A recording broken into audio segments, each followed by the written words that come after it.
Yesterday, incumbent Arizona Governor Katie Hobbs, a Democrat, announced that she's officially seeking re-election in 2026 and did so the way all politicians do it nowadays, a social media video where she bragged on her first term. Over the last 3 years, we cut taxes for middle-class families, small businesses, and veterans. We lowered childcare costs so working parents aren't saddled with yet another expense. So, what are the governor's chances of winning in a state that's seen a rise in Republican registration just in the last few years? Joining us is Democratic political consultant Stacy Pearson, who runs Lumen Strategies, a firm that manages political campaigns. Okay, Stacy, you've talked with us many times about how Democrats are in third place in registration in Arizona. Does that worry you in regards to Hobbs, or do you think she has enough support among independents to get over the hump? Oh, I wake up before the sun worried about Democrats in Arizona. But in this case, the Democratic governor has a pretty exceptional record to run on. She is raising a ton of money. She is holding the line against some really wackadoodle tinfoil hat bills that the Republican legislature has passed. And she understands this economy. I mean, one of the governor's greatest strengths is her authenticity. She gets it. She went through the recession. She drove an Uber, and she's never lost an election, not once, not for the legislature, not for Secretary of State, and not for governor. All right, let's play a little more of her re-election announcement video. I worked at Burger King and Pizza Hut while going to school, and I drove for Uber to make sure my kids had Christmas presents. So, I mean, is that a little reminiscent maybe of Kamala Harris trying to convince America that she's part of the middle class struggling, which, I mean, let's face it, that wasn't a winning message for her. Does it work for Katie? Well, I'm kidding a bit, but I would say Kamala Harris copied Katie Hobbs's message. I mean, this is authentic, and that's the difference. I mean, no one is going to be questioning whether or not Governor Hobbs was really working in a Burger King. I mean, she and her sister, her folks, she's a social worker. I mean, they absolutely believe in who she is, and that hasn't changed. I think what the problem was with the Harris campaign is, you can't carry a $7,000 handbag and then talk about your tough upbringing. That's not the case with the governor right now. And she is delivering for Arizona families, and they know it. Well, or pay Oprah, $1 million to host an interview. Beyonce, $1 million to come to the party. Yeah. I mean, you just can't do that and talk about the fact that you drove an Uber. She does, though. Katie Hobbs does have a lot of money in the bank. Last I heard, about $7 million in her war chest, and she doesn't have to spend any of that on a primary. Right. I mean, it's so interesting because what we're seeing on the Republican side is quite a bit of chaos, and they're all running to get farther into the right lane when the majority of Americans just want and Arizonans in particular just want a functional government. They want the doors open. They want to be able to call Social Security or call the state tax department and have someone answer their phone. Democratic political consultant Stacy Pearson with us here at KTAR. So now I mentioned you're a Democrat. Which Republican candidate of the three would you like to see her face, and which one maybe worries you a little? Well, it's hard to tell them apart, to be perfectly honest. I mean, we've got folks that have denied elections that are jockeying for Trump's endorsement. In terms of who's got the most money to spend, I would say Karen Taylor Robson is the only one that can get near Governor Hobbs' war chest, but that's because it's her own money.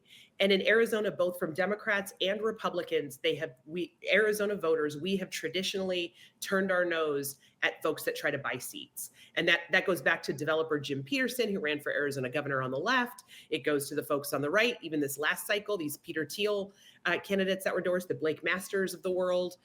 So Karen Taylor Robson, I think, has the deepest pockets, but she too has been quite a chameleon in first portraying herself as very moderate and now coming to the right and jockeying for the Trump endorsement. All right, Stacy, always great to talk to you. Stacy Pearson there of Lumen Strategies. Now it's Republican Stan Barnes' turn. Stan, a former state legislator, runs Copper State Consulting. So, Stan, we asked Stacy about how Democrats are in third place when it comes to registration in Arizona, and she says that worries her. Should it? And should it worry Katie Hobbs?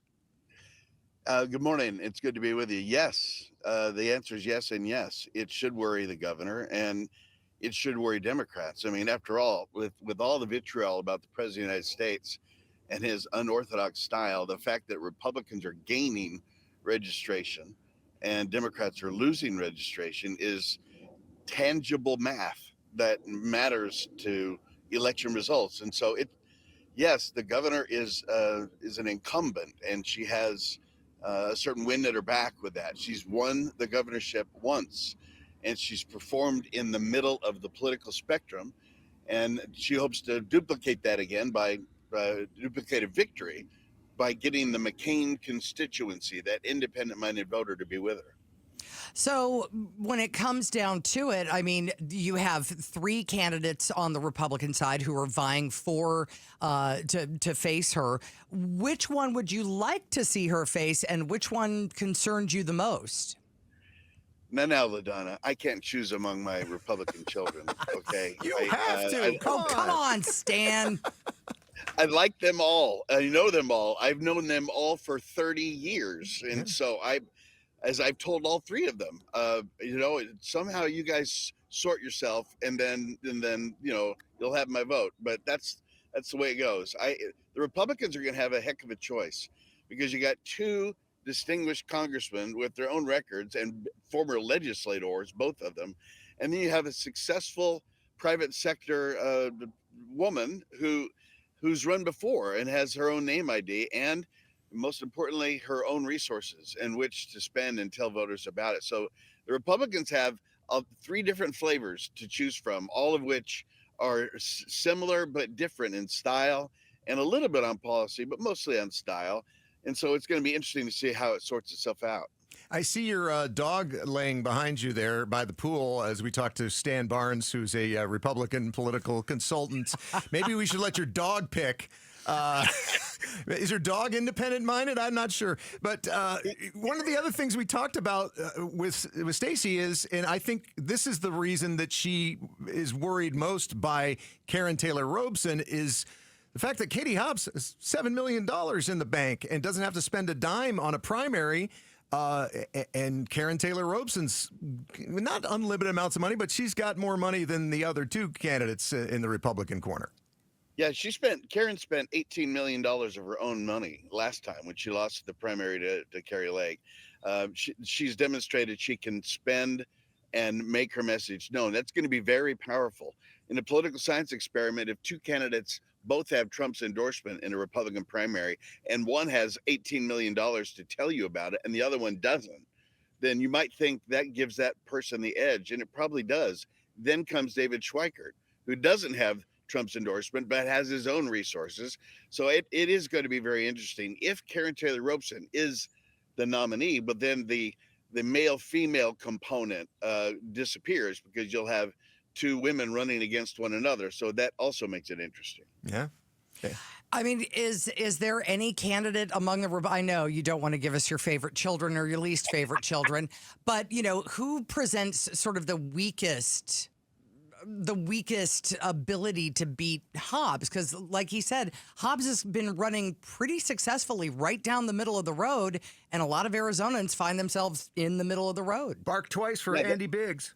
Yeah, that's the thing. Jim Sharpe's given to the secret headline. I think the unspoken that everyone understands is that the Democratic machine would like to run against Congressman Biggs, because they believe, rightly or wrongly, I'm not sure about this, but they believe that Andy can be most made to be marginalized or too much of a right-wing ideologue, that sort of thing. They're hoping and thinking that Biggs might be the weakest candidate, or the most, they think it might be the candidate that could duplicate the victory over Kari Lake.